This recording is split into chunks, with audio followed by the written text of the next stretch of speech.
Bismillahirrahmanirrahim. Let's start with the name of Allah. Hopefully, all the students are doing well. Uh, Students, today we shall start our next chapter number 5. We have already discussed three chapters, chapter 1, 2, and 3, in this semester, and chapter 5 is now just to start. अच्छा, एक चीज आप लोग देख लें कि chapter 4 जो है ना वो हम लोग डिस्कस नहीं करेंगे, क्योंकि उसमें बहुत सारी ऐसी चीजें हैं जो कि या तो हमारे कुरिकुलम के साथ मैच नहीं करती, या वो जो हम ऑलरेडी स्टडी कर चुके हैं। सॉफ्टवेयर के टूल्स हैं उसमें, सॉफ्टवेयर की टेक्निक्स हैं उसमें, और इस तरह की चीजें हैं जो कि हम ऑलरेडी या तो पढ़ चुके हैं या शायद वो हमारे सिलेबस के साथ बहुत ज्यादा मैच नहीं करती। तो सेमेस्टर सिस्टम के अंदर यही होता है कि हमारे पास टाइम बहुत थोड़ा होता है, और जो कंटेंट वो हमने कवर करना होता है वो बहुत ज़्यादा होता है, and that content must be relevant to our syllabus. तो इस वजह से अब चैप्टर 5 आज हम स्टार्ट करने जा रहे हैं। और रिमेंबर वन थिंग अगेन के चैप्टर 5 जो है वो ये कंप्लीट चैप्टर नहीं है। बुक में से कुछ सिलेक्टेड टॉपिक्स हैं जिनको मैंने स्क्रूटनाइज किया है, जिनको मैंने आइडेंटिफाई करके फिर सिलेक्ट किया है। तो जब आप बुक ओपन करेंगे तो आप देखेंगे कि कुछ चैप्टर्स को हमने स्किप किया, कुछ टॉपिक्स को हमने सॉरी स्किप किया उसमें से। इस वजह से चैप्टर 5 में जो रेलेवेंट हमारे पास आप कह लेंगे एक तरह से टॉपिक्स हैं, उन टॉपिक्स को आज हम डिस्कस करने जा रहे हैं। हाफ चैप्टर इंशाल्लाह आज करेंगे और हाफ चैप्टर जो है वो नेक्स्ट वीक में करेंगे। और यही आप लोगों का मिड का सिलेबस है। अगर आप इसी की तैयारी कर लें और पेपर दे दें तो मेरे ख्याल से ये बहुत बड़ी अचीवमेंट होगी आपकी। अच्छा जी, चैप्टर 5 का हमारा नेम है डेटाबेस रिसोर्स मैनेजमेंट। डेटाबेस के ऊपर ही हमारा पूरा चैप्टर है। डाटा के बारे में आप लोगों को पता है, you people already know the difference between data and information and how data is converted to information. You people already know these facts. Today, let's start with the definition of database. Database is an organized collection of data. यानी एक तरतीब से, एक sequence के साथ arrange किया हुआ data है, जिसको जनरली हम स्टोर कर रहे होते हैं और एक्सेस कर रहे होते हैं इलेक्ट्रॉनिकली, यानी किसी कंप्यूटर सिस्टम से। जब आप किसी डाटा को रिट्रीव करेंगे, किसी डाटा को कंप्यूटर सिस्टम में गैदर करेंगे, उसको ऑर्गेनाइज करेंगे, तो ये हमारा डाटाबेस कहलाएगा। अब वो डाटा आपके स्टूडेंट्स के रोल नंबर्स भी हो सकते हैं, उनकी डीएमसी यानी कि डिटेल मार्क्स चार्ट, या जिसे हम ट्रांसक्रिप्ट कहते हैं, वो भी हो सकती है। वो डाटा जो है वो आपके एम्प्लॉयज़ की डिटेल्स भी हो सकती है। वो डाटा आपके एम्प्लॉयज़ की जो सैलरीज हैं उनकी स्लिप्स भी हो सकती हैं। अब सैलरी स्लिप के अंदर बाकायदा बहुत सारे एलिमेंट्स होते हैं। बेसिक सैलरी कितनी है, हाउस रेंट कितना है, मेडिकल अलाउंस कितना है, ट्रांसपोर्टेशन अलाउंस कितना है, टैक्सेस कितने कट रहे हैं, डिडक्शंस कितनी हो रही हैं। तो वो पूरी एक ना, आप समझ लें कि एक पूरा चार्ट होता है जो हमारे पास एक तरह यार से आपकी आवाज एक बहुत कट रही है। सैलरी स्लिप होती है हमारे एम्प्लॉय की। और बहुत सारी चीजों के डेटाबेस हो सकते हैं, आपके कस्टमर्स की डिटेल्स, उनके नेम्स। अच्छा जी, मेरी आवाज कट रही है? सर इतना तेज तेज आप बोल गए हैं, समझ नहीं आई क्या बोले। चलिए मैं दोबारा बोल देता हूँ। मुझे ये बताएं कि आवाज ठीक आ रही है मेरी? अब तो ठीक आ रही। सर अब ठीक है। ओके, चले हम बात कर रहे थे कि डेटाबेस जो है उसके अंदर हमारे कस्टमर्स की डिटेल्स हो सकती हैं। हमारे कस्टमर्स के जो नेम्स हैं, या जो उनके एड्रेसेस हैं, उनके फ़ोन नंबर्स हैं, ये चीज़ें जो है वो हमारे डेटाबेस में आ सकती हैं। इसी तरह से हमारे डेटाबेस के अंदर हमारे एम्प्लॉयज़ की डिटेल्स आ सकती हैं, यानी हमारे एम्प्लॉयज़ कौन से हैं, हमारे एम्प्लॉयज़ की सैलरीज की डिटेल्स, उनकी ज्वाइनिंग की डिटेल, उनकी जॉब डिस्क्रिप्शन हो सकती है। ये सारी चीज़ें जो होती हैं वो डेटाबेस की एग्जाम्पल है। अब कोई ऐसा सिस्टम जो डेटाबेस को कंटेन कर रहा होता है, यानी जिसके अंदर डाटा स्टोर होता है, उसे हम डेटाबेस मैनेजमेंट सिस्टम कहते हैं, या डीबीएम, डेटाबेस मैनेजमेंट सिस्टम। एक ऐसा सिस्टम होता है जिसमें डाटा को हम स्टोर कर रहे होते हैं। अब वो आपका कंप्यूटर भी हो सकता है, वो आपकी गूगल ड्राइव भी हो सकती है, वो यूएसबी भी हो सकती है, वो कोई सॉफ्टवेयर भी हो सकता है। इसके अलावा जी, डाटा रिसोर्स मैनेजमेंट।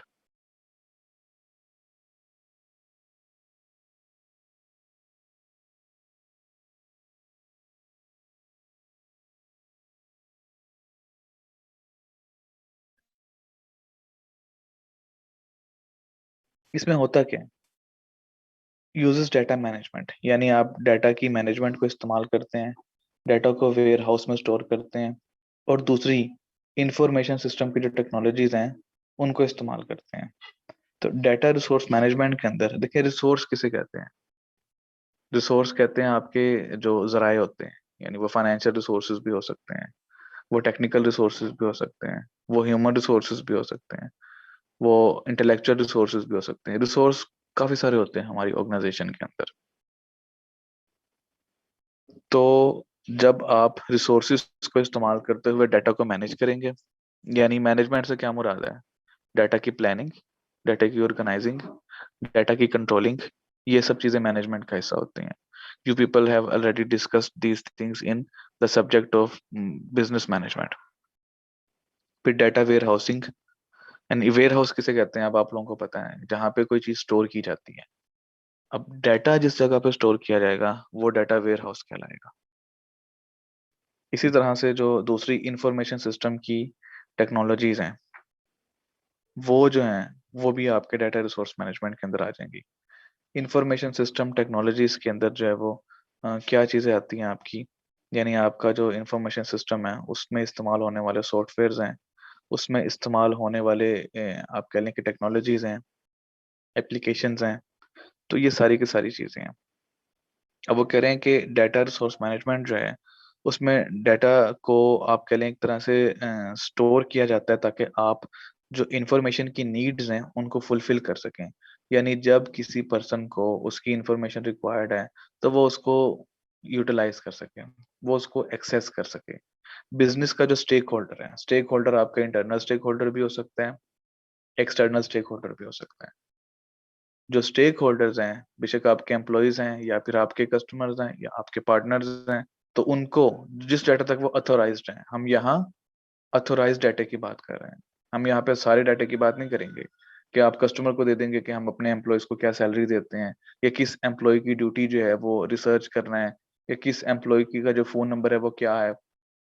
नहीं, जिस डाटे तक जो भी आपकी लीगल बॉडी, जो भी एंटिटी, जो भी पर्सन उसको अथोराइजेशन दी गई है वो उसको यूटिलाइज कर सकता है। फॉर एग्जांपल, अब जो आपका कस्टमर है उसको क्या एक्सेस होती है कि वो आपकी वेबसाइट को विजिट कर सकते हैं।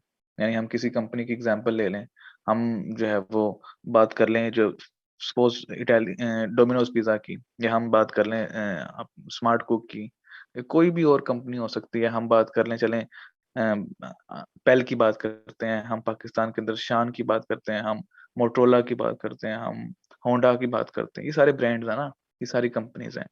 तो आप किसकी वेबसाइट विजिट करें, वहां पे जो आपको इन्फॉर्मेशन मिलेगी, आप उस इंफॉर्मेशन तक के लिए अथोराइज्ड है। अब इसके अलावा जो डाटा है वो आपको नहीं मिलेगा। लेकिन जब मैनेजर उसके पेज को लॉगिन करेगा, तो जो उसका मैनेजर है, सपोज कोई फाइनेंस मैनेजर है, तो फाइनेंस मैनेजर को सारी इन्फॉर्मेशन मिल जाएगी, यानी जो उसको रिक्वायर्ड है, कौन कौन से एम्प्लॉयज हैं, कौन कौन से कस्टमर्स हैं, किनकी क्या डिटेल्स हैं, किस कस्टमर का क्या ऑर्डर है, किस कस्टमर ने कितनी पेमेंट एडवांस की हुई है और कितनी पेमेंट अभी उससे रिसीव करनी है, किस एम्प्लॉय को टर्मिनेट करना है, किस एम्प्लॉय को प्रमोट करना है, कौन सा एम्प्लॉय जो है वो उसकी जॉब डिस्क्रिप्शन क्या है। ये सारी की सारी जो डिटेल्स होती हैं, ये उस ऑथोराइज पर्सन को उसके वक्त पे जब उसको रिक्वायर्ड हो, जब वो अगर अवेलेबल है, तो हम इसे कह रहे हैं कि this is data resource management. यानी मैनेजमेंट से मुराद हम यहाँ पे ये ले रहे हैं कि जब किसी पर्सन को उसकी रेलेवेंट इंफॉर्मेशन रिक्वायर्ड है, वो उसको एक्सेस में मिल हो, यानी वो उसको मिल जाए, उस तक उसकी एक्सेस हो। इसे हम डाटा रिसोर्स मैनेजमेंट कहते हैं। स्टूडेंट्स, मेरी बात समझ आ रही है? यस सर, आ रही है समझ। Yes sir. सर आ रही है। डाटा स्टीवर्ड्स किसे कहते हैं? डाटा स्टीवर्ड्स क्या है? वो कह रहे हैं dedicated to establishing and maintaining the quality of data. यानी इससे मुराद ऐसे स्टैंडर्ड्स हैं, ऐसे बेंचमार्क्स हैं, ऐसे आप कह रहे हैं क्वालिटी के मेयर्स हैं, जिनकी मदद से आपने डाटा की क्वालिटी को मेंटेन करना है और इस्टेब्लिश करना है। अब देखें, क्वालिटी क्या चीज होती है? क्या आप में से कोई पर्सन, बल्कि आप तो क्या, कोई भी पर्सन दुनिया का क्वालिटी को कैसे मेजर करेगा? किसी फीते से, किसी पैमाने से, किस चीज, कोई स्केल होता है हमारे पास क्वालिटी को मेजर करने के लिए? यानी मैं अगर आपसे कहूं कि जी ये दीवार है, इसे मेजर करके बताएं, आप एक जो है वो स्केल लेंगे, आप कहेंगे सर ये दीवार 7 फुट की है, इसे हमने मैयर किया, या 8 फुट की है, 10 फुट की है। मैं कहूँ ये एक सपोज कोई एक बैग है, इसमें थोड़ी सी ग्रोसरी है, इसे मैयर करें, इसका वेट बताएं। आप उसे जो है वेटिंग मशीन पर रखेंगे, आप कहेंगे सर ये 2 किलो का है, ये 4 किलो का है, ये 6 किलो का है। तो किसी भी सॉलिड चीज को, किसी भी टेंजिबल चीज को मैयर करना तो बड़ा आसान है, लेकिन क्वालिटी को कैसे आप मैयर करेंगे? आप कैसे अंदाजा लगाएंगे कि इस चीज की क्वालिटी अच्छी है और इस चीज की क्वालिटी बुरी है? एक लॉजिकल क्वेश्चन बनता है ना। तो कभी आप लोगों ने ये सोचा है कि डाटा की क्वालिटी को कैसे मैयर कर सकते हैं? क्या स्टैंडर्ड है हमारे पास, क्या यार्डस्टिक है, क्या टूल है जिसके जरिए हम कह सकते हैं ये डाटा अच्छी क्वालिटी का है या ये बुरी क्वालिटी का है, ये डाटा एवरेज क्वालिटी का है, ये सुपीरियर डाटा है, ये इंफीरियर डाटा है?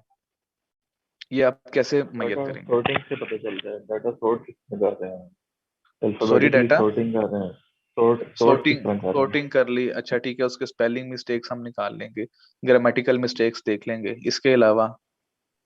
तो सर सॉर्टिंग जितना मतलब इंफॉर्मेशन अल्फाबेटिकली रिक्वायर्ड होगा है वो कि आपको, जी जी बोलें, अगर आपको जितना रिक्वायर्ड हो। अगर आपको रिक्वायर्ड इन्फॉर्मेशन मिल रही है उस डाटा से, तो फिर उस ये कह सकते हैं कि उसकी क्वालिटी अच्छी है। जी जैसे आपने एग्जैक्टली exactly.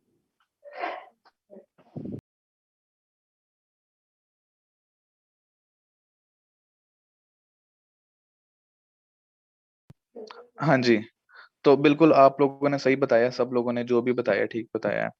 देखें, वो यहाँ पे लिखा हुआ है, मैंने कोई ऐसी नई बात नहीं की, ये स्लाइड्स के अंदर ही लिखा हुआ है। वो कह रहे हैं ensuring fitness of data elements, जो आपके डाटा के एलिमेंट्स हैं उसकी फिटनेस को यानी उसकी करेक्टनेस को इंश्योर करना है। फिटनेस से क्या मुराद है? Both the content and retrieval preservation. यानी क्या मतलब? एक तो आपने उसके कंटेंट को देखना है कि डाटा जो है वो उसका जो कंटेंट है, कंटेंट से मुराद उसमें कोई स्पेलिंग मिस्टेक्स ना हो, कोई ग्रामेटिकल मिस्टेक्स ना हो, कोई उसमें एरर्स ना हो, कोई एलिमिनेशन ना हो। जैसे बाजुकात होता है आपका डाटा जो डिलीट हो जाता है, या आपका डाटा में कोई हैकिंग कर लेता है, उसको टेम्पर कर सकता है। डाटा में कोई टेम्परिंग ना हो, कोई फजिंग ना हो, यानी कोई उसके अंदर चेंज ना हो। जी, तो इसी तरह से डाटा रिट्रीवल प्रेजर्वेशन, यानी कि जो डाटा प्रिजर्व किया हुआ है आपने, प्रिजर्व करने से क्या मुराद है? प्रिजर्व करने से मुराद है डाटा को स्टोर करना। यानी वो डाटा जो आपने स्टोर किया हुआ है, उस डाटा को आप जब रिट्रीव करेंगे तो वो आपकी एक्सेस में हो, यानी आप उसको डाटा को जो है वो जब चाहें उसको गेन कर सकें, उसको इस्तेमाल कर सकें। मुझे इस वक्त डाटा को रिट्रीव करना है, कोई बड़ी इंपॉर्टेंट फाइल मुझे ओपन करनी है, सपोज एलएमएस पे, मुझे अपने एलएमएस का पासवर्ड ही नहीं याद आ रहा, मैं भूल गया हूँ। ठीक है, अब क्या करेंगे? इसका मतलब है कि डाटा को रिट्रीव नहीं कर पा रहा मैं। जब डाटा मुझे वो रिक्वायर्ड है वो मुझे मिल ही नहीं रहा, बेशक मेरे ह्यूमन एरर की वजह से कि मैं उसकी भूल गया हूँ पासवर्ड को, या बेशक सिस्टम बिजी है, सिस्टम के ऊपर लोड ज्यादा है, कोई भी रीजन है, लेकिन अगर उस डाटा को मैं रिट्रीव नहीं कर पा रहा, तो this is not a quality data. इसलिए आप लोग देखते हैं जब आपको किसी चीज का पासवर्ड दिया जाता है तो कुछ सीक्रेट क्वेश्चंस भी पूछे जाते हैं, जैसे what is the name of your pet, what is the name of your favourite book, what is the name of your favourite poet, वगैरह वगैरह। इसी तरह से मजीद आपका कॉन्टेक्ट नंबर भी लिया जाता है। जैसे हम सोशल मीडिया की कोई आईडी बनाए तो आपको ईमेल के साथ साथ नंबर भी होता है कि अगर आप ईमेल आईडी भूल जाएं या पासवर्ड भूल जाएं तो चलें आप अपने नंबर के जरिए उसको रिट्रीव कर लें। तो क्वालिटी जो डाटा होता है उसकी रिट्रीवल को इंश्योर किया जाता है। यानी आप डिफरेंट मेजर्स ले रहे होते हैं कि अगर एक सोर्स से हम डाटा को एक्सेस ना कर सकें, सपोज पासवर्ड से, तो अपने फोन नंबर से कर लें। फोन नंबर से नहीं कर सकते, सीक्रेट क्वेश्चन से कर लें। उससे नहीं कर सकते तो फिर वो आइडेंटिफिकेशन होती है, आपका पिन होता है, और बहुत सारी चीजें होती हैं। आजकल थंब इम्प्रेशन चल रहा है बहुत ज्यादा, फेशियल रिकॉग्निशन होती है।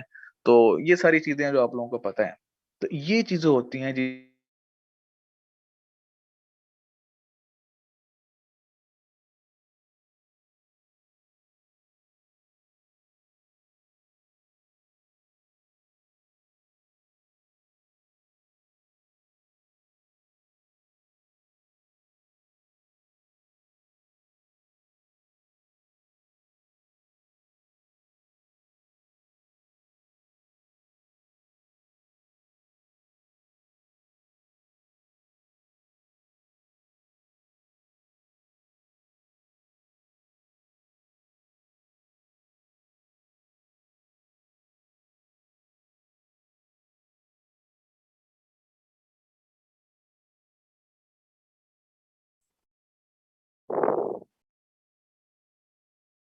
जी, तो हम बात कर रहे थे कि जब भी डाटा की क्वालिटी को इंश्योर किया जाता है तो उसके लिए जो है वो एक मैनेजर को डिफरेंट स्किल्स रिक्वायर्ड होते हैं। उसमें बिजनेस स्किल्स भी हो जाएंगे, उसमें टेक्नोलॉजी से रिलेटेड स्किल्स भी होंगे और उसमें डिप्लोमेटिक स्किल्स भी होंगे। डिप्लोमेटिक स्किल्स से मुराद ये है कि आपको लोगों के साथ रिलेशनशिप के स्किल्स आते हो, आपकी नेगोशिएशन और बार्गेनिंग पावर अच्छी हो, आप आर्बिट्रेशन करना जानते हो, आप मीडिएशन करना जानते हो, कन्विंसिंग पावर होनी चाहिए। ये सारी की सारी वो चीजें हैं जो डाटा की क्वालिटी को इंश्योर करने के लिए मैंडेटरी होती हैं। अगर ये सब चीजें नहीं होंगी तो क्या होगा कि डाटा की क्वालिटी को आप जो है वो इंश्योर नहीं कर सकेंगे, डाटा की क्वालिटी को आप जो है वो एक तरह से इंक्रीज या एनहांस नहीं कर सकेंगे। क्यों? इसकी रीजन क्या है? रीजन ये है कि ये वो सारे स्किल्स हैं जो कि एक बिजनेस प्रोफेशनल को रूटीन लाइफ में भी रिक्वायर्ड होते हैं। ये वो सारे स्किल्स हैं जो कि बिजनेस प्रोफेशनल्स अपने थ्रू आउट द लाइफ में, अपनी लर्निंग में, अपने एक्सपीरियंसेस के अंदर, अपनी ट्रेनिंग में सीख रहे होते हैं। तो लिहाजा इन स्किल्स की मदद से डाटा की क्वालिटी को इंश्योर किया जा सकता है। और डाटा के कंटेंट पे फोकस करके कि डाटा के अंदर लिखा हुआ क्या है, डाटा की अरेंजमेंट कैसे की गई है, डाटा को सिस्टमाइज कैसे किया गया है, डाटा का जो मैनेजमेंट है उसकी बात की जा रही है। यानी उसके कंटेंट पे जब आप फोकस करेंगे कि उसमें कोई एरर्स तो नहीं है, उसमें कोई ओमिशन तो नहीं है, कोई मिस्टेक तो नहीं है, उसके अंदर कोई टेम्परिंग तो नहीं हुई, किसी ने चेंजेस तो नहीं की हुई, तो इन सब चीजों को जब आप फोकस करेंगे, it means that you are focusing on the data quality by ensuring data content. ठीक है जी students, getting my point?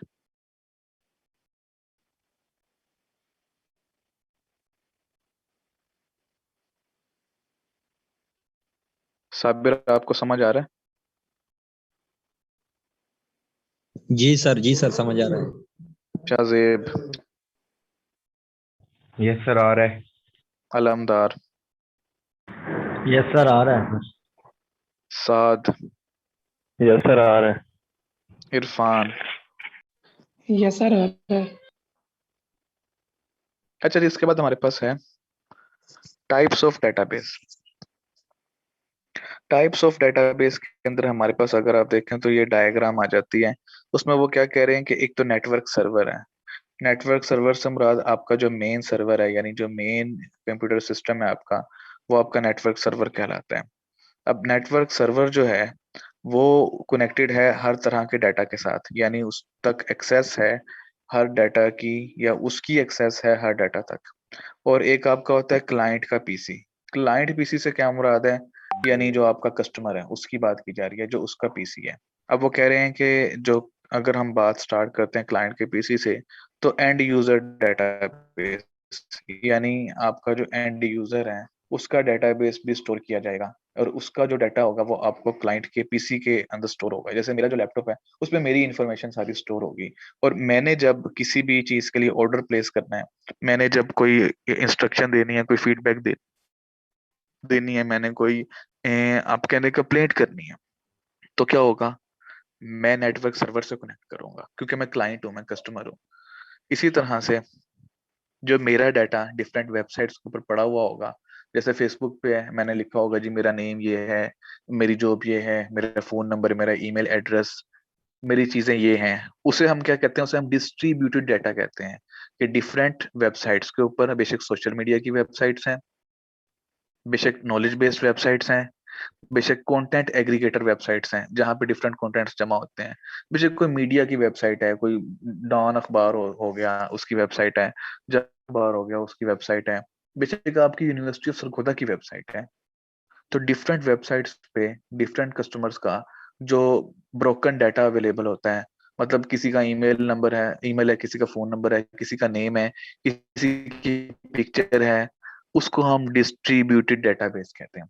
The data that is distributed on the various websites and social media networks on internet of our potential customers is known as distributed database। यानी ऐसा data जो हमारे potential customers, potential कहते हैं होने वाले customers, future customer जिनके बारे में एक्सपेक्टेशन है कि कल को ये हमारे कस्टमर बन जाएंगे, उनका डाटा जब डिफरेंट वेबसाइट्स के ऊपर स्कैटर्ड होता है, बिखरा हुआ होता है, उसे हम डिस्ट्रीब्यूटेड डेटाबेस कहते हैं।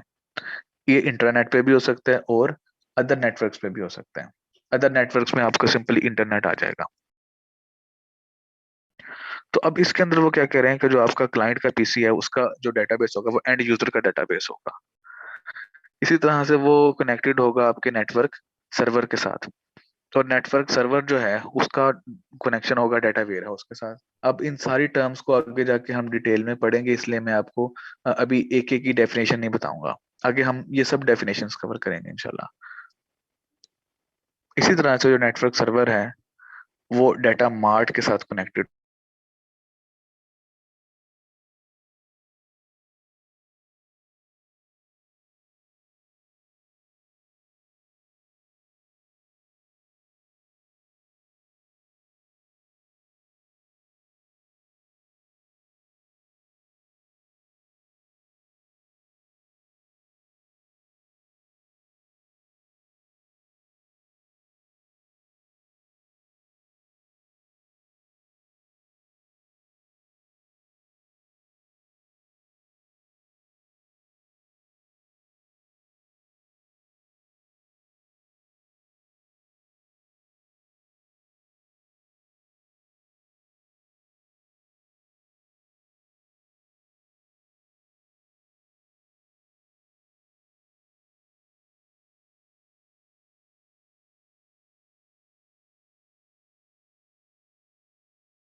जी, आवाज आ रही है मेरी?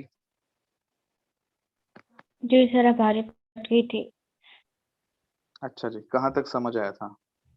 सर ने डाटा मार्ट के बारे में बताया था कि जो लार्जर डाटा होता है उसका एक स्मॉलर सबसेट या सब पार्ट जो होता है वो डाटा मार्ट होता है। जी बिल्कुल, एग्जैक्टली बच्चे, यहीं तक हमने बात की थी। आगे देख लेते हैं। Operational database of the organization, organization के डेली के ऑपरेशंस को, फंक्शंस को, रूटीन एक्टिविटीज को परफॉर्म करने के लिए जो डाटा इस्तेमाल होता है वो आपका ऑपरेशनल डेटाबेस होता है। External database on the internet and online services, यानी ऐसा डेटाबेस जो कि इंटरनेट पे या दूसरी ऑनलाइन सर्विसेज के ऊपर अवेलेबल होता है, उसे हम क्या कहते हैं? उसे हम एक्सटर्नल डेटाबेस कहते हैं। क्यों? क्योंकि वो एक्सटर्नल नेटवर्क्स पे अवेलेबल होता है हमारे पास। एक्सटर्नल नेटवर्क से क्या मुराद है? यानी दूसरी वेबसाइट्स हो सकती हैं, कुछ कुछ सोशल मीडिया की वेबसाइट्स हो सकती हैं, या इंटरनेट के दूसरे प्लेटफॉर्म्स हो सकते हैं।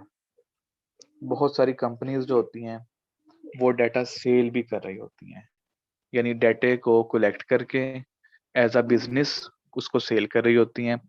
वो भी आपके लिए एक्सटर्नल डेटाबेस कहलाएगा। फॉर एग्जांपल, मैंने अगर सपोज मिसाल के तौर बोरजान से कभी शूज परचेज नहीं किए, कभी कोई चीज नहीं परचेज की, लेकिन उनकी सेल्स की मुझे ऑफर आ रही होती है, mister Asir Ali, we have a new sales offer for you, exclusive 25% discount on all our new stock वगैरह वगैरह। और मैसेजेस मुझे आ रहे होते हैं। भाई मुझे क्यों आ रहे हैं? मैंने तो कभी उनके शॉप भी विजिट नहीं की, मैं कभी उनकी ब्रांच में ही नहीं गया, लेकिन हो सकता है कि मैंने कभी बाटा से शूज परचेज किया हो, सर्विस से परचेज किया हो। तो क्या होगा कि ये कंपनीज आपस में एक दूसरे के साथ कस्टमर की डिटेल्स शेयर कर देती हैं, और या तो मतलब आप कह लें कि उसको सेल कर देती हैं, या बार्टर सिस्टम कर लेती हैं। आप अपने क्लाइंट्स का डाटा हमें दें, हम आपके क्लाइंट्स आपको देते हैं अपने क्लाइंट्स का। तो एक दूसरे के क्लाइंट्स को मैसेजेस करेंगे, शायद वो हमारे स्टोर को भी विजिट कर लें, हमारी भी वो कोई जो है वो गुड्स परचेज कर लें।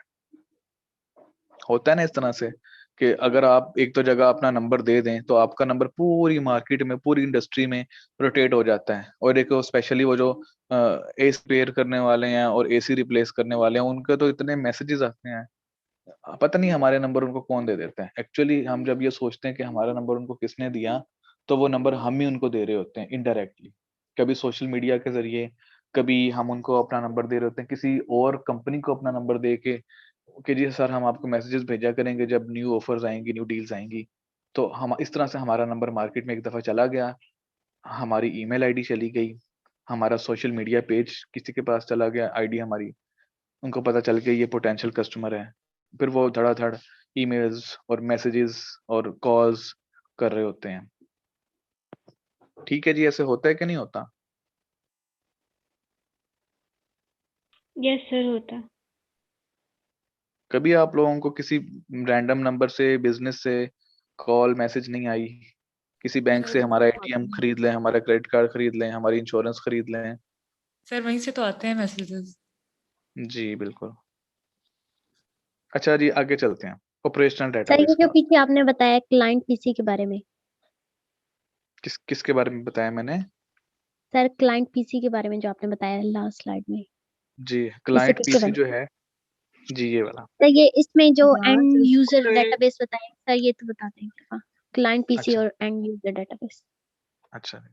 क्लाइंट पीसी से मुराद क्या है? क्लाइंट कहते हैं कस्टमर को, और उसके पीसी से मुराद ये है कि हर कस्टमर के पास जो कि ऑनलाइन कोई आपसे ऑर्डर करता है या कोई ऑनलाइन चीज परचेज करता है, उसका अपना पीसी होगा ना। पीसी से मुराद पर्सनल कंप्यूटर या उसका कोई हैंड हेल्ड डिवाइस भी हो सकती है। जैसे मैं स्मार्टफोन से कोई फूड पांडा पे ऑर्डर प्लेस करता हूँ, तो अब क्या होगा, वो मेरा पीसी है जो स्मार्टफोन मेरे हाथ में है।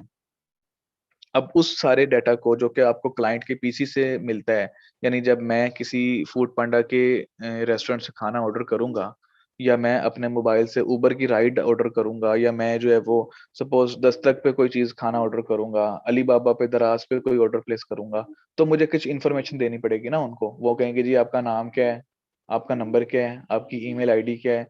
ये तो ना हो कि आप फेक पर्सन हो और आप फिर ऑर्डर प्लेस करके छोड़ दें और ऑर्डर हमारा रिसीव ना करें। वो मेरे से सारी इनिशियल इन्फॉर्मेशन लेंगे। तो वो जो इन्फॉर्मेशन मैं अपने पीसी से या अपने मोबाइल से दे रहा हूँ फूड पांडा कंपनी को या दराज कंपनी को, वो कंपनीज उस डाटा को जब स्टोर करेंगी, वो उसे एंड यूजर डाटाबेस के नाम से स्टोर करेंगी कि एक्चुअली में ये वो डाटा है जो कस्टमर ने हमें दिया है। और मैं अकेला तो ऑर्डर नहीं प्लेस कर रहा, एक दिन में सैकड़ों हजारों ऑर्डर्स आ रहे होते हैं हर कंपनी के पास। तो एक दिन में हंड्रेड्स के लिहाज से, थाउजेंड्स के लिहाज से कस्टमर्स का डाटा जहां स्टोर हो रहा होता है, जिस फाइल में या जिस पीसी में या जिस सर्वर में वो डाटा स्टोर हो रहा होता है, उसे हम एंड यूजर डाटाबेस कहते हैं। ये वो डाटा जो एंड यूजर ने खुद से हमें अपने पीसी से या अपने कंप्यूटर से, यानी अपने लैपटॉप से या अपने मोबाइल से सेंड किया है, ये एंड यूजर डाटाबेस होता है। Sir operational database of the organization वो जो आपने एक्सप्लेन किया था वो काइंड बता म- दें। मैं बता रहा हूँ ऑपरेशनल डाटाबेस क्या होता है। ऑपरेशनल डेटाबेस जो होता है वो स्टोर कर रहा होता है डिटेल्ड डाटा को, जो आपको रिक्वायर होता है बिजनेस के प्रोसेसेस, फंक्शंस और ऑपरेशंस को परफॉर्म करने के लिए। अब ये बात तो आप लोगों को पता है ना कि बिजनेस में डेली मल्टीपल ऑपरेशंस हो रहे होते हैं। यानी अगर हम अकाउंट्स डिपार्टमेंट की तरफ जाएं, तो वहां पे बुक्स ऑफ अकाउंट्स को मेंटेन किया जा रहा होगा, कहीं पे बैलेंस शीट बन रही है, कहीं पे ट्रायल बैलेंस बन रहा है, कहीं पे डाटा को उसकी जो है वो एरर्स और ओमिशंस को चेक किया जा रहा है, कहीं पे बैलेंस शीट्स को मैच किया जा रहा है, कहीं पे स्टेटमेंट ऑफ रिटेन अर्निंग बनाई जा रही है। बहुत सारे काम हो रहे होते हैं ना। अगर हम फाइनेंस डिपार्टमेंट में जाएं तो बिलिंग चेक कर रहे होते हैं, पेमेंट रिलीज कर रहे होते हैं, कॉस्ट कटिंग की टेक्निक्स जो है वो डेवलप कर रहे होते हैं, या और बहुत सारी फाइनेंस में जो भी चीजें आप लोगों ने पढ़ी हुई है ना फाइनेंशियल मैनेजमेंट के कोर्स में, वो सारी एक्टिविटीज वहां हो रही होती हैं। अगर हम एचआर डिपार्टमेंट में जाएं तो वो एम्प्लॉयज के रिकॉर्ड को मेंटेन कर रहे होते हैं, कौन सा एम्प्लॉय किस टाइम पे आया, कौन सा एम्प्लॉय आज लीव पे है, कौन से न्यू एम्प्लॉयज को हायर करना है, किन एम्प्लॉयज की ट्रेनिंग करनी है, किन एम्प्लॉयज को टर्मिनेट करना है या ले ऑफ करना है, किसको वार्निंग देनी है, आपके ह्यूमन से रिलेटेड, एम्प्लॉयज से रिलेटेड, बेशक वो टॉप मैनेजमेंट में है, वो मिडिल मैनेजमेंट में है, वो लोअर मैनेजमेंट में है, या वो नॉन मैनेजेरियल एम्प्लॉयज हैं, उन सब से रिलेटेड जितने भी डिसीजंस हो रहे होते हैं, जो डाटाबेस स्टोर किया जा रहा होता है, जो एक्टिविटीज परफॉर्म की जा रही होती हैं, वो एचआर डिपार्टमेंट करता है, ह्यूमन रिसोर्स डिपार्टमेंट। ठीक है, अब ये बात आपको समझ आ गई कि एचआर में क्या होता है, अकाउंट्स में क्या होता है, फाइनेंस में क्या होता है। तो हर डिपार्टमेंट अपना अपना काम तो कर रहा होगा, ऑब्वियस सी बात है। अब वो एक्टिविटीज परफॉर्म करने के लिए उनको जो बेसिक डाटा रिक्वायर्ड होता है वो हमारा ऑपरेशनल डाटाबेस होता है। यानी अगर आप ट्रांजेक्शन्स की इंफॉर्मेशन ही ना दें अकाउंट्स डिपार्टमेंट को, तो वो कैसे जर्नल जर्नल बनाएंगे, वो कैसे लेजर बनाएंगे, वो कैसे ट्रायल बैलेंस बनाएंगे। तो वो जो उनको ट्रांजेक्शन्स की डिटेल्स दी जा रही है वो उनके लिए ऑपरेशनल डेटाबेस है। अगर हम एचआर को ये बताएं ही ना कि हमने कितने एम्प्लॉयज को हायर करना है, हमने कितने एम्प्लॉयज की ट्रेनिंग करनी है, हमारे पास कौन कौन से एम्प्लॉयज हैं, अगर ये डाटा एचआर के पास ना हो तो फिर वो एक्टिविटी कैसे परफॉर्म करेंगे, अपना ऑपरेशन यानी अपनी रूटीन की फंक्शंस कैसे परफॉर्म करेंगे, जो उनका डेली का काम है। जैसे डेली आप यूनिवर्सिटी आते थे, क्लासेस लेते थे, जो कन्वेंशनल क्लासेस थी, जैसे कि फिजिकल क्लासेस जो होती हैं, तो आप आए डेली क्लास में बैठे चले गए। लेकिन अगर आपको पता ही ना हो आपका टीचर कौन सा है, टीचर को पता ना हो आपकी क्लास कौन सी है, वो किस क्लास में जाके पढ़ाएगा, और आप किस टीचर को कांटेक्ट करेंगे कि सर या मैडम आके हमारी क्लास ले लें। तो आपको अपनी रूटीन की एक्टिविटीज परफॉर्म करने के लिए जो डाटा रिक्वायर्ड होता है वो आपका ऑपरेशनल डाटाबेस होता है। इसको हम सब्जेक्ट एरिया डाटाबेस भी कहते हैं। सब्जेक्ट एरिया से मुराद डिपार्टमेंटल की बात हो रही है, डिपार्टमेंटल डाटा की बात हो रही है, यानी कि हर डिपार्टमेंट का अपना डाटाबेस होता है। इसको ट्रांजैक्शन डाटाबेस भी कहते हैं कि जो ट्रांजैक्शंस हो रही हैं, यानी ट्रांजैक्शन से मुराद सिर्फ अकाउंटिंग की ट्रांजैक्शंस नहीं है।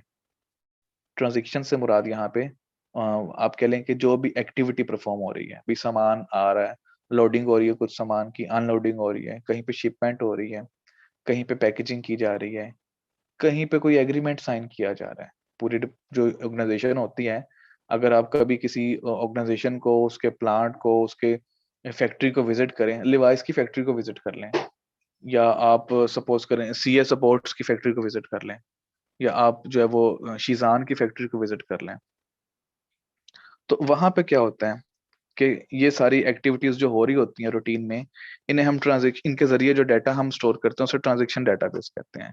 और प्रोडक्शन डाटाबेस भी इसी के अंदर आ जाएगा, यानी आपके ऑपरेशंस को परफॉर्म करने के लिए any kind of data that is required to you in order to perform the routine activities is your operational database. Examples क्या हैं जी? अकाउंटिंग की, ह्यूमन रिसोर्स की, कस्टमर की, यानी मार्केटिंग डिपार्टमेंट का डाटा जब स्टोर हो रहा होगा तो वो मोस्टली कस्टमर से रिलेटेड होगा, और इन्वेंट्री की। ठीक है जी, ये क्लियर है? यस सर, क्लियर है। यस इसके अलावा जितने भी डिपार्टमेंट्स हैं उन सब में जो भी एक्टिविटीज परफॉर्म होंगी, उन एक्टिविटीज का डाटा ऑपरेशनल डाटाबेस कहलाएगा। डिस्ट्रीब्यूटेड डाटाबेस क्या होता है? वो कह रहे हैं कि डिस्ट्रीब्यूटेड डाटाबेस ऐसी कॉपीज होती हैं या कुछ ऐसे पार्ट्स होते हैं डाटाबेस के जो कि मल्टीपल लोकेशंस के ऊपर स्टोर होते हैं, बहुत सारी जगह पर स्कैटर्ड डाटा होता है, बिखरा हुआ होता है। अब ये इम्प्रूव कर रहा होता है डेटाबेस के परफॉर्मेंस को वर्क साइट्स के ऊपर। जब आप एक डाटा को मल्टीपल प्लेसेस पे स्टोर करेंगे तो उसको एक्सेस करना बड़ा आसान हो जाएगा, हर पर्सन उसको एक्सेस कर सकेगा। जैसे मिसाल के तौर पे आप लोगों का रिजल्ट है, अब अगर आप लोगों का जो रिजल्ट है वो एम्बेसडर वाले ग्रुप में भी सेंड हो गया, जो स्टूडेंट वहां पे था उसने उसको देख लिया, वो डिपार्टमेंट में डिस्प्ले भी हो गया, आप लोगों ने बोर्ड पे देख लिया, वो टीचर्स के व्हाट्सएप ग्रुप पे भी फ्लोट हो गया, टीचर्स तक भी डाटा मिल गया। इसके अलावा और डिफरेंट फेसबुक की जो सपोज करने के जो पेज बना हुआ है सरगोदा यूनिवर्सिटी का, उसके ऊपर भी वो डाटा उन्होंने अपलोड कर दिया कि ये बच्चा फेल है, ये बच्चा पास है। इससे क्या होगा? इससे ये फायदा होगा कि जिसको जो सोर्स एक्सेसिबल होगा वो वहां से डाटा देख लेगा, यानी रिजल्ट ही देखना है ना, कोई व्हाट्सएप ग्रुप से देख लेगा, कोई फेसबुक पेज से देख लेगा। जिसके पास ये दोनों ऑप्शंस नहीं है या वो उनको एक्सेस नहीं कर सकता, वो डिपार्टमेंट में जाके डिपार्टमेंट से देख लेगा। तो ऐसे डाटा को जो मल्टीपल प्लेसेस के ऊपर स्कैटर्ड होता है, बिखरा हुआ होता है, डिस्ट्रीब्यूटेड होता है, उस डाटा को जब हम आप कह लें कि इस्तेमाल करते हैं तो वो हमारा डिस्ट्रीब्यूटेड डाटाबेस कहलाता है। और उसकी वजह से आपकी परफॉर्मेंस ऐसे इंक्रीज होती है कि एक्सेसिबिलिटी बढ़ जाती है। प्रोटेक्शन ऑफ वैल्यूएबल डाटा, फायदा पहला तो ये होगा कि डाटा जो है वो उसकी प्रोटेक्शन हो जाएगी। मिसाल के तौर पे कैसे? डिपार्टमेंट के अंदर हमने रिजल्ट लगाया, वहां से किसी बच्चे ने लॉक को तोड़ के निकाल लिया रिजल्ट, या वहां से रिजल्ट जो है वो सपोज करें कि गायब हो गया, या फेसबुक पेज पे लगाया और फेसबुक पेज ही आपका डिलीट हो गया, या वहां से वो पोस्ट डिलीट हो गई, कोई भी मसला हो सकता है ना। तो अब क्या करेंगे? अब वो एक ही जगह पे था, वो उसको दोबारा अपलोड करना पड़ेगा, या उसको दोबारा जो है वो आपको पेज बनाना पड़ेगा, या आपको उसके लिए दोबारा व्हाट्सएप ग्रुप बनाना पड़ेगा। तो जब डाटा एक जगह पे होता है तो डिलीट होने के चांसेस ज्यादा होते हैं, वो बड़ा इनसिक्योर हो जाता है। लेकिन जब 4-5 जगह पे आपने एक फाइल रखी हुई है, एक जगह से डिलीट होगी तो क्या आप दूसरी जगह से एक्सेस नहीं कर सकते उसको? यानी उसकी प्रोटेक्शन बढ़ जाती है। फिर क्या होगा फायदा? Data can be distributed into smaller databases. उस डाटा को आप छोटे डेटाबेसेस के अंदर जो है वो स्टोर कर सकते हैं, जो स्कैटर्ड डाटा होता है। इसी तरह से each location has control of its local data. वही बात जो मैंने आपको बताई कि हर लोकेशन का कंट्रोल होता है। जो एनबीएस डिपार्टमेंट में डाटा आपका रिजल्ट लगा हुआ है, एनबीएस डिपार्टमेंट उसको मैनेज करेगा। जो सरगोदा यूनिवर्सिटी की वेबसाइट पे आपका रिजल्ट लगा हुआ है, वो सरगोदा यूनिवर्सिटी का फेसबुक पेज एडमिन जो है वो उसको मैनेज करेगा। जो व्हाट्सएप ग्रुप है वो व्हाट्सएप ग्रुप के जो एडमिन हैं वो मैनेज करेंगे। तो हर डाटा में हर लोकेशन पे उसकी लोकली जो उसको ऑन कर रहे होते हैं, जो मैनेज कर रहे होते हैं, वो उसे कंट्रोल करेंगे। तो रिस्पॉन्सिबिलिटी डिवाइड हो जाएगी। All locations can access any data anywhere. सारी लोकेशंस पे डाटा जो है वो अवेलेबल होगा और हर जगह पे होगा। किसी पर्सन को कंप्लेंट नहीं होगी जी हमें डाटा नहीं मिला, ये फाइल हम तक तो पहुंची नहीं, हम क्या इसके बारे में काम करते या हम क्या इस फाइल के बारे में आपको गाइड करते। तो बाज़-औक़ात यही होता है कि जी हमें तो पता ही नहीं चला टीचर ने कौन सी असाइनमेंट दी थी, क्योंकि टीचर ने एक दफा क्लास में बताया था, उस वक्त तो हम फेसबुक पे चैटिंग कर रहे थे। तो हमें तो नहीं पता चला कि कब सर ने कहा है कि ये असाइनमेंट है आपकी। तो जब सर वो उस क्लास में भी बताएंगे, आपको व्हाट्सएप पे भी बताएंगे, आपको फेसबुक पे भी बताएंगे, एलएमएस पे भी बताएंगे, तो फिर आपको ये बहाना नहीं मिलेगा कि जी हमें तो पता ही नहीं चला कौन सी असाइनमेंट थी। इसी तरह से एम्प्लॉयज भी कर रहे होते हैं। ये सारी जो एक्टिविटीज हैं वो एम्प्लॉयज को ज्यादा आती होती हैं। वो भी स्टूडेंट लाइफ से ही गए होते हैं, उनको पता होता है क्या क्या बहाने लगाने हैं। अच्छा, इसके डिसएडवांटेजेस जो है वो क्या हो सकते हैं? Maintaining data accuracy. मसला ये हो जाता है कि डाटा एक्यूरेट नहीं रहता, उसमें टेम्परिंग हो जाती है। फेसबुक पेज वाले ने शायद थोड़ी सी चेंजेस उसके अंदर कर दी हो जब उसको अपलोड किया। जो चीज आपको ईमेल में मिली है वो कुछ और है, और जो व्हाट्सएप पे आपके पास आई है वो कुछ और है। होता है ना, एक ही फाइल में डिफरेंट चेंजेस होते हैं। अब आपकी अटेंडेंस शीट की अगर बात करें, नहीं वो मॉर्निंग की क्लास थी, ठीक है, मैंने आपके सीआर से अटेंडेंस शीट मांगी, उसने मुझे कोई और दी। आपकी जीआर ने जो मुझे सेंड की वो कोई और अटेंडेंस शीट थी। और जो मैंने जाके वहां पे आफ्ताब से अटेंडेंस शीट ली वो कोई और थी। एक ही क्लास की 3 डिफरेंट तरह की अटेंडेंस शीट्स मेरे पास आ गई। ये तो रिसेंट एग्जांपल है, आजकल की बात है, 2-3 दिन पुरानी बात है। तो इसका क्या मतलब हुआ कि डाटा आप जितने सोर्सेज से कलेक्ट करेंगे, वो डाटा उतनी ही उसकी एक्यूरेसी जो है वो हर्ट होने के चांसेस होंगे, डैमेज होने के चांसेस होंगे, उतनी उसकी एक्यूरेसी कम होती जाएगी। रेप्लिका हो जाता है। बाज़ औक़ात रेप्लिकेशन किसी चीज़ की अच्छी नहीं होती है। जिस पर्सन को ऑथराइज़ेशन नहीं भी होती है, वो भी उस डाटा को एक्सेस कर रहा होता है। तो जब रेप्लिका हो जाता है डाटा, तो उसके लिए से भी आपको बहुत ज़्यादा ड्रॉबैक्स फेस करने पड़ते हैं। Look at each distributed database and find changes. जब आपने चेंज करना है, एक बच्चा आ गया, उसने कहा जी मेरा रिजल्ट सही नहीं लगा, मेरे 2 नंबर बढ़ते हैं। 2 नंबर बढ़ा के आप किस रिजल्ट पे लगाएँगे?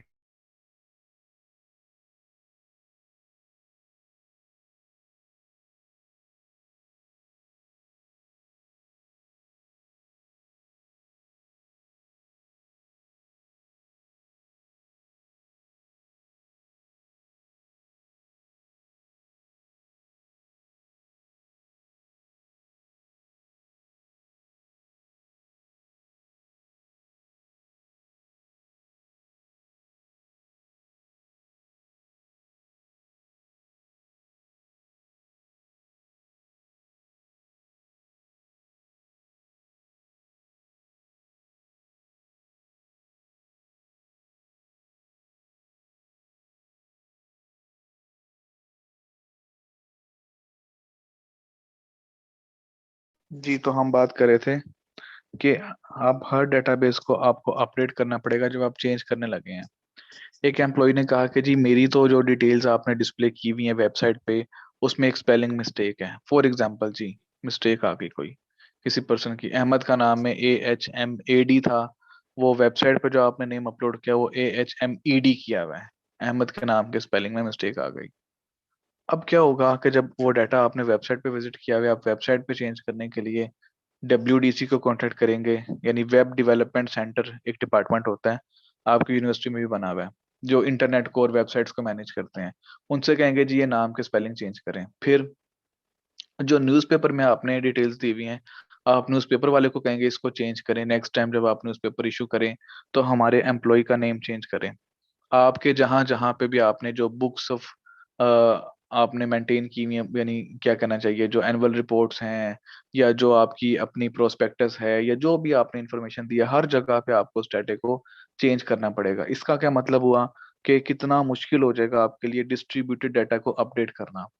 थोड़ी सी उसमें मिस्टेक हो जाती है तो बच्चा कहता है, शाहिद साहब के पास जाता है, शाहिद महमूद साहब के पास, कि सर मेरे मार्क्स जो हैं वो गलत लगे हुए हैं फॉर एग्जांपल।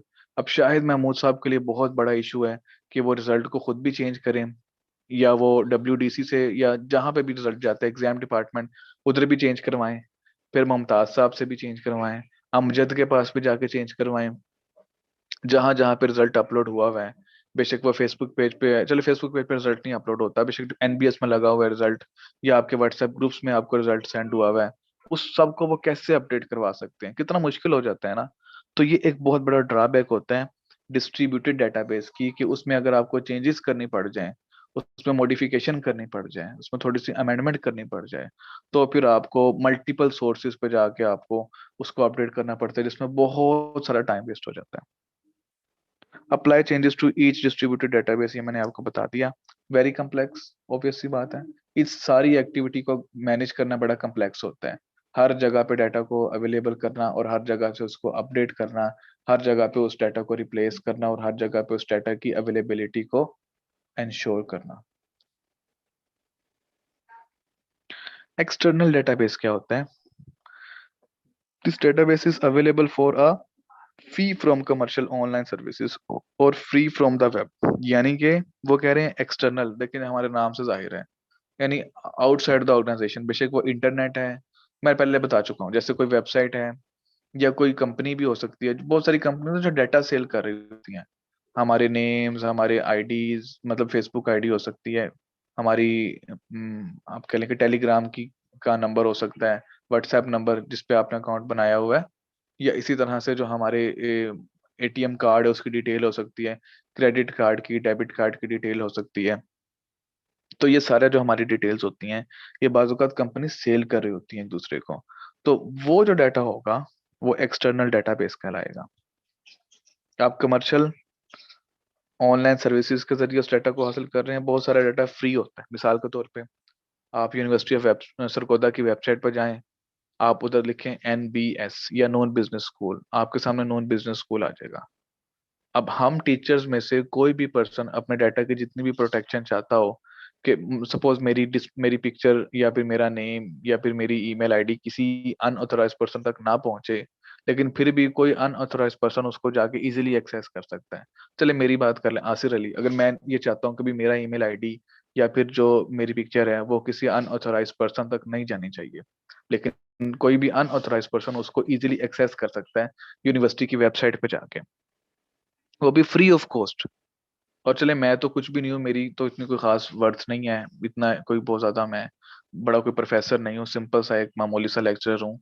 जो बड़े हमारे प्रोफेसर होते हैं, एसोसिएट प्रोफेसर या फुल प्रोफेसर, उनकी जो पब्लिकेशंस की डिटेल होती हैं, जो उनकी रिसर्च की डिटेल्स होती हैं, जो उनकी बुक्स लिखी हुई हैं, जो रिसर्च पेपर्स हैं, या जो जहाँ पे वो उनके एक्सपीरियंसेस हैं, ये सारी चीजें जो हैं वो क्या होती हैं, online free of cost available होती हैं। कोई भी पर्सन उनको एक्सेस करके मिस यूज कर सकता है। तो लिहाजा जो है वो एक्सटर्नल डेटाबेस भी एक बड़ी खतरनाक चीज होती है। जिसका डाटा जा रहा है उसके लिए तो लॉस है, लेकिन जिसको डाटा मिल गया मुफ्त में, उसके लिए इससे बड़ा क्या फायदा कि फ्री ऑफ कॉस्ट आपको जो डाटा रिक्वायर्ड था वो इंटरनेट से आपने डाउनलोड कर लिया। हम होता है ना, हम बुक्स डाउनलोड कर लेते हैं इंटरनेट से, टीचर ने कहा प्रेजेंटेशन दें, गूगल पे लिखा chapter number 5 management information system PPT, वो जी इतनी सारी पावर पॉइंट की स्लाइड्स आ गई, उसको डाउनलोड किया और जी प्रेजेंटेशन दे दी, मसला ही कोई नहीं। तो लेकिन ये कि जिसके प्रॉपर्टी राइट्स वायलेशन हो रहे हैं, क्योंकि ये इंटेलेक्चुअल प्रॉपर्टी होती है ना हमारी, तो जिसकी ये क्रिएशन थी उसको क्रेडिट तो मिला नहीं, उसकी तो परमिशन नहीं ली हमने, उसकी फाइल को डाउनलोड करके प्रेजेंटेशन दी और बस जान छुड़वा ली। तो लिहाजा जो एक्सटर्नल डेटाबेस होता है वो कहीं पे बड़ा बेनिफिशियल भी होता है किसी के लिए, लेकिन जिसका डाटा आप यूज कर रहे हैं, मिस यूज कर रहे हैं, अनऑथोराइज डाटा यूज कर रहे हैं, जिसका बगैर परमिशन के कर रहे हैं, उसके लिए फिर ये एक तरह से बड़ा लॉस होगा, ग्रेवियंस का काज बनेगा। एग्जाम्पल्स में क्या है जी? स्टैटिस्टिकल डेटाबेस, आपका स्टैटिस्टिकल ब्यूरो ऑफ पाकिस्तान हर हफ्ते रिपोर्ट निकालता है जी, इतनी महंगाई बढ़ी है, इन्फ्लेशन इतनी बढ़ी है, इस आइटम की प्राइस कम हुई है, इस आइटम की प्राइस ज्यादा हुई है। आपका स्टेट बैंक हर महीने 2 महीने बाद बताता है इतने फॉरेन एक्सचेंज रिजर्व्स हमारे बढ़े हैं, इतनी हमने इंपोर्ट किया है, इतनी हमने एक्सपोर्ट किया है, और इतनी फॉरेन डायरेक्ट इन्वेस्टमेंट आपकी कंट्री में आई है। तो ये सारी क्या चीजें हैं, ये हैं स्टैटिस्टिकल डेटाबेसेस, ये आपको इंटरनेट पे अवेलेबल होती हैं। कुछ डाटा ऐसा भी होता है जो आपको पैसे दे के इंटरनेट से एक्सेस करना पड़ता है। सर्च इंजन, ये गूगल और याहू, ये मोजिला फायरफॉक्स, ये टॉर्च और ये इंटरनेट एक्सप्लोरर और पता नहीं कौन कौन से जो आपके सर्च इंजन हैं, ये एक्सटर्नल डेटाबेस प्रोवाइड कर रहे होते हैं।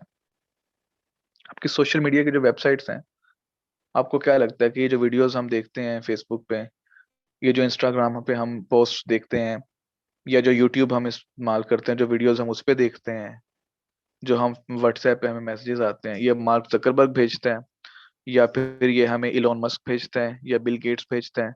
ये सारा वो कंटेंट है जो हमारे जैसे कस्टमर्स, हमारे जैसे यूजर्स ही इन वेबसाइट्स पे अपलोड कर रहे होते हैं, और फिर हम भी उसे देख के एंजॉय कर रहे होते हैं, एंटरटेन हो रहे होते हैं। मतलब कोई ड्रामा देख लिया, कोई इन्फॉर्मेटिव वीडियो देख लिया आपने, कोई मैसेज आपको बड़ा इन्फॉर्मेटिव मिल गया वहां पे, तो क्या होता है, ये सारा एक्सटर्नल डेटाबेस भी हम ही लोगों ने जो स्कैटर किया हुआ है, ये वही डाटा है, हम ही ने ये डिफरेंट प्लेटफॉर्म्स पे अपलोड किया हुआ है, और हमारे जैसे ही दूसरे लोग इसको देख के इसको यूटिलाइज करते हैं, या इसको कॉपी करते हैं, इसको डिलीट करते हैं, आगे फॉरवर्ड करते हैं। डाटा वेयर हाउस, ठीक है, डाटा मार्ट इंशाल्लाह कल करेंगे, आज बस डाटा वेयर हाउस पे एंड करते हैं। डाटा वेयर हाउस क्या होते हैं? Data warehouse stores static data that has been extracted from other databases in an organization। Warehouse के बारे में आप लोगों को पता है, डाटा का जो वेयर हाउस होगा वो स्टोर करेगा स्टैटिक डाटा को, यानी कि इनफ्लेक्सिबल डाटा को, जो चेंज नहीं होता, जो फिक्स्ड है, या बाजू का हम डाटा को लॉक भी कर देते हैं कि भाई इसमें कोई टेम्परिंग ना कर सके। होती है ना कुछ वर्ड की, एक्सेल की फाइल्स जिनको आप चेंज नहीं कर सकते हैं, जैसे आपकी जो अटेंडेंस शीट होती है, वो उसमें मेरे पास परमिशन नहीं है कि मैं किसी बच्चे की लीव लगा सकूं, एब्सेंट या प्रेजेंट, मतलब तलहा है। जैसे मैं एग्जांपल लेता हूँ कि फॉर एग्जांपल ये लास्ट लेक्चर में नहीं आया, मैं इसकी लीव लगाना चाहता हूँ, इसका कोई इशू था, मैं नहीं लगा सकता हूँ, मेरे पास ऑप्शन ही नहीं दी हुई डिपार्टमेंट ने कि मैं लीव लगा सकूं, या ए लिखो या पी लिखो, बस इसके अलावा कोई ऑप्शन नहीं है। तो यही होता है आपका डाटा वेयर हाउस। जब डाटा को आप स्टोर कर लेते हैं तो आप उसके ऊपर कुछ रिस्ट्रिक्शंस लगा देते हैं, और कुछ कंस्ट्रेंट्स लगा देते हैं, आप उसको लिमिटाइज कर देते हैं कि जी इसमें इस हद से ज्यादा कोई